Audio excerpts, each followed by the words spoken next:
Where can a memory card be stored? It's a tiny item. It can be anywhere. I know. Let's start searching. Oh yeah, we can search again. Look around the room and search for clues. Okay, where can we click on? Oh, drawers. Something else? No. We start with this one. Inside this drawer, we find a nicely arranged pile of engineering textbooks. It was the Sherlock Holmes volume Mark is so fond of. I opened the front and back covers, but I remember I already flipped through this book and everything looked normal. Okay. Now we cannot search anything here. Oh, trophies? Yes, one is actually mine. I won a math contest in my first year. Mark was the teacher who led it. Should you have that trophy at home then? Everything is a bit blurry now, but I think I kinda rejected the prize. What? Why would you do that? I don't remember, okay? I got angry with the organizers and stormed out of the award ceremony. That's so you, Beale. It's not. I'm sure there was a legitimate reason to act that way. It's just that I can't remember it right now. I'm sure it was something serious. But Poe's attempts are surprising. His screen are not really successful. Beale glares at us until we more or less manage to compose ourselves back to the more serious face. Well, does someone see a damn memory card inside this cupboard? 3 pairs of hands rummage inside the cupboard and check every single cup and medal. I can't see anything that resembles a memory card. Me neither. Should we look for another place? Okay, and we look for another place. Maybe now we can... No, not the boxes, not the drawers. Who can someone...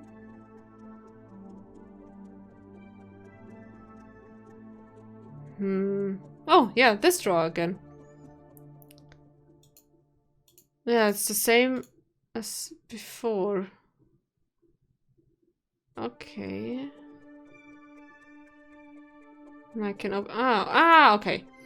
I searched through the folders full of essays.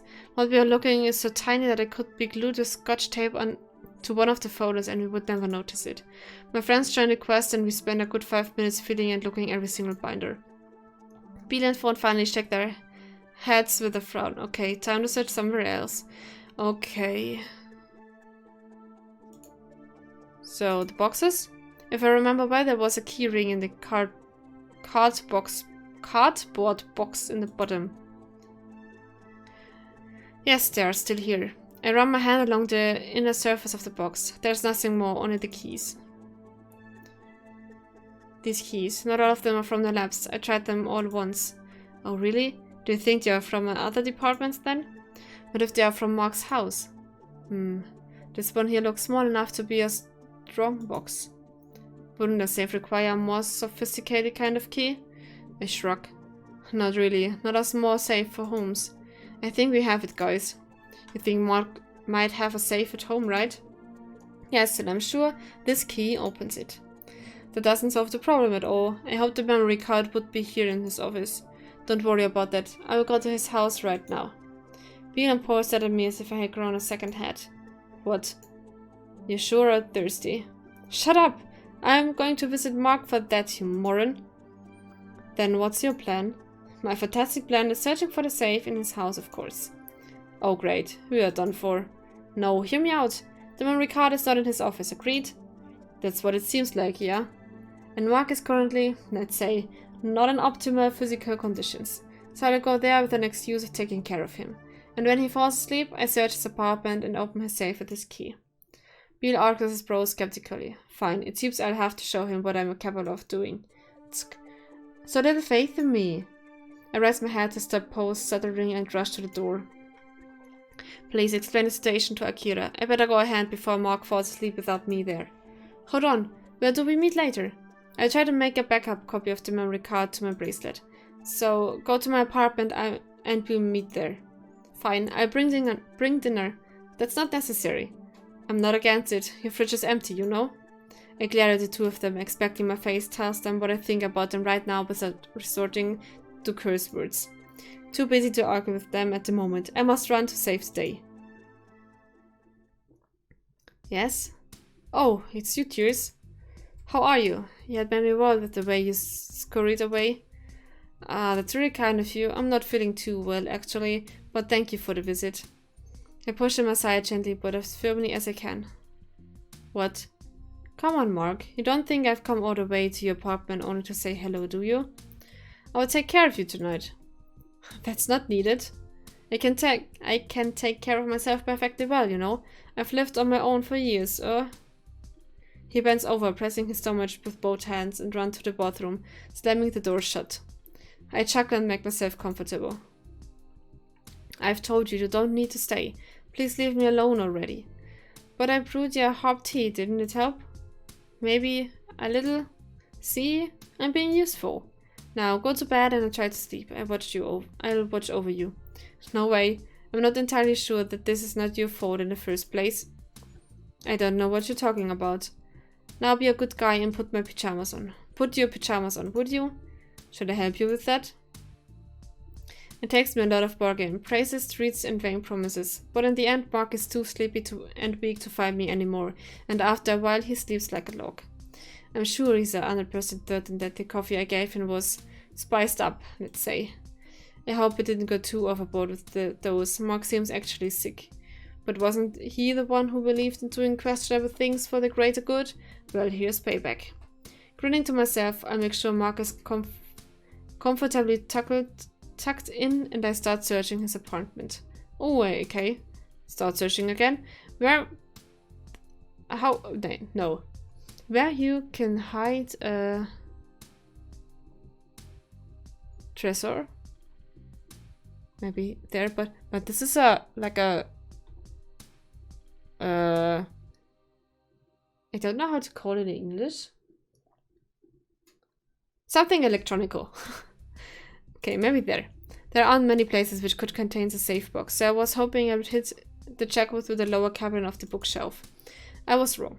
I ran my eyes through yet more books and files cabinets. This is frustrating. If not there, where should I search? I haven't seen any cupboard in the kitchen or the bathroom that could hide a safe box under it.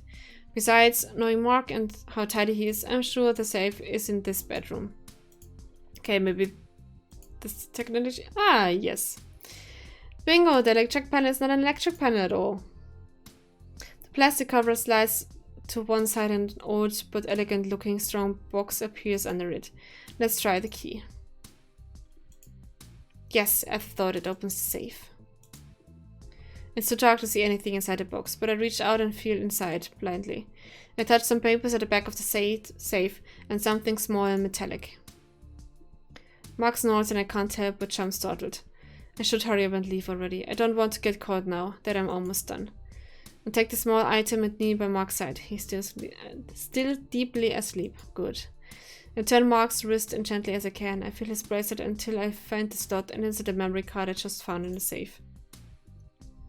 The screen lights up and I tap on the menu, speeding out of nerves. Mark's face looks calm, but I fear he will open his eyes any moment now.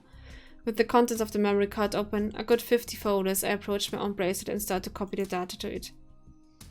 My eyes never leave Mark's face. His breathing is too quick for someone in REM force. Maybe his stomach still hurt and he's uncomfortable.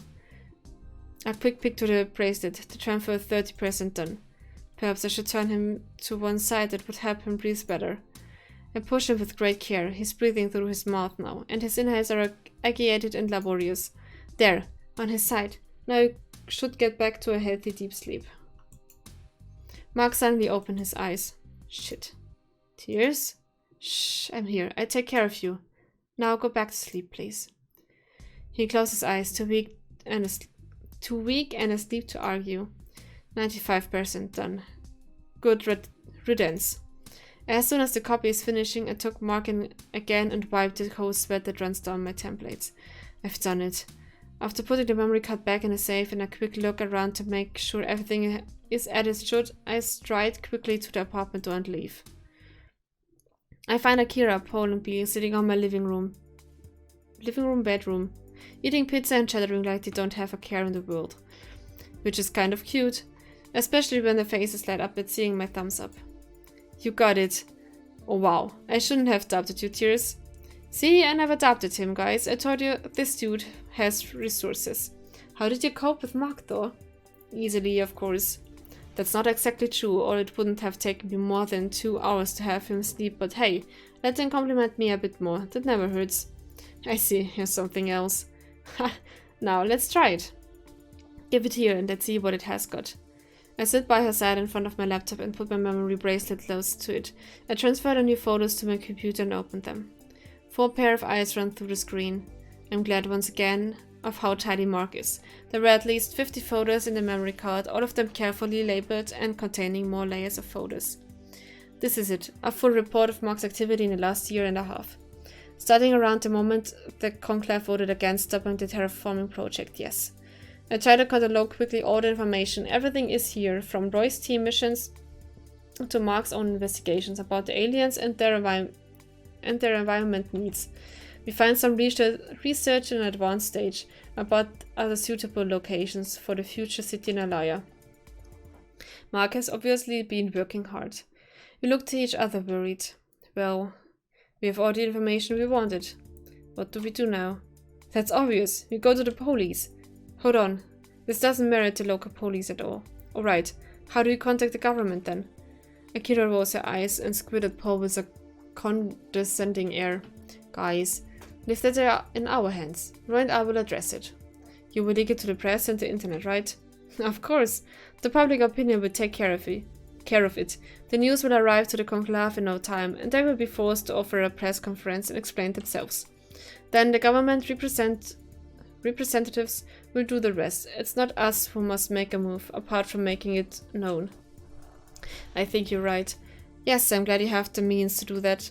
Hold on. I'm not too sure about this. What do you mean? I gestured towards the screen to the tidy list of photos. Mark was never lying. He was working to help the Alliance. Look at all this. The amount of work he's done is incredible. That includes kidnapping me? Yes, Tears. I mean, I get you. Mark was really looking for a way to help the aliens by slowing down the terraforming project without stopping it. All good so far. But his methods are what I'm personally against. I know. Of course he wasn't resorting to kidnapping, blackmailing or perhaps even murder. I would support him. But he is Tears. So are you with us then? I'm not. I am. Are you sure, Tears? There's no way back once we make it public. Mark might go to jail. And the terraforming project might be stopped for good. Beale, Paul and I share a painful look, but the three of us end up nodding anyway. It's a risk we must take, for the Alliance and for us. Paul messes up my hair with a fond smile and even Beale smiles a bit. I'm proud of you, Tears. This is the right decision. I wish I was so sure. I haven't stood out for my good decisions lately. I trust you in this one. Thank you, Beale.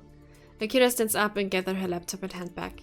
I finished copying all the photos to my own bracelet, so I'll go to Roy's house for a late-night meeting. Do you need me to come? I think you've already done enough. And you need to rest, mate. Yes, you better rest. Roy, Brew, Noor and I can take care of this from now on. Although you should prepare your own teammates about what's coming. I'm sure an official announcement will be done as late as tomorrow afternoon. Fine. Beale and I will talk to our lab mates tomorrow then. Good night, guys. Best of luck. She winks at us with her usual smirk. Thank you. I will contact you soon, Tears. Bye, guys. I think I'll go back home too. Now I've had enough emotions for today. Paul gets on his feet and grabs his jacket and backpack. I stand up and go with him to the exit door. Once there, I feel the urge to stop him before he leaves. Despite the last day's events, I can't take my mind off what Lilla told me. I feel torn. A part of me agrees on letting Paul be and not bother him still more with my half-assed feelings. He has more than enough for his plane right now. My chest hurts just at thinking about it. Another part of me thought, I can't deny the kind of feelings I have for Paul are not exactly the ones for a best friend. They were sure, Lilla was right as always. But that was before I knew about how Paul feels for me. This is so inconvenient, and the worst moment ever. What should I do? Okay, you watched me quite a time now, and you should already know with solution with way I'm going to. We're going to talk with Paul.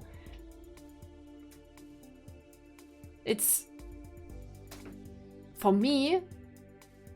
their own right decision. Because when we let him go now, nothing will change. When you have something on your mind, you have to go to the person and talk to the person. Directly.